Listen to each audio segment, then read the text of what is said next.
frame trying to keep it close to where I can get a good look, but at the same time the animal knows at any moment it can get away if it wants to.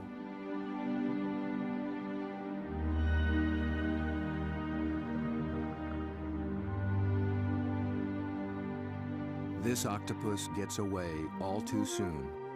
John thinks it may be a brand new species never seen before.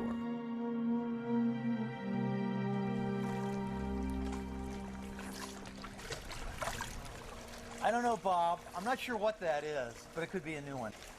I think it could be a new species. I wasn't expecting to see that. It's not something you've seen before, huh? No, I'm not sure what that would be. It's a cool little critter. Oh, wild.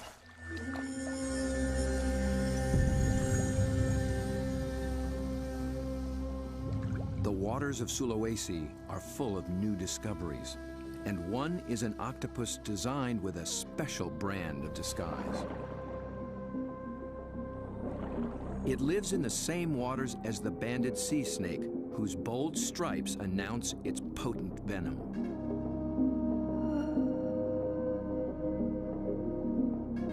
These are banded arms that can make the same impression. When disturbed, the octopus flashes and intensifies the stripes, becoming a sea serpent, coiled and deadly.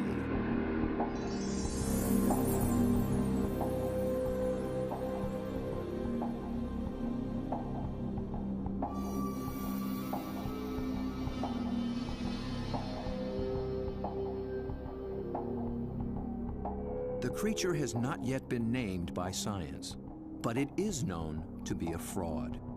It's a shy nocturnal octopus, and unlike the snake, its venom is virtually harmless.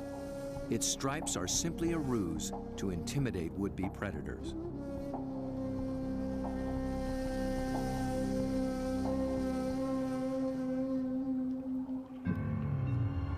The real killer is a delicate jewel-toned creature, the blue-ringed octopus. The flashing blue neon is no false alarm. Its poison can immobilize every muscle in the human body. There is no antidote. But all it's really after is a crab.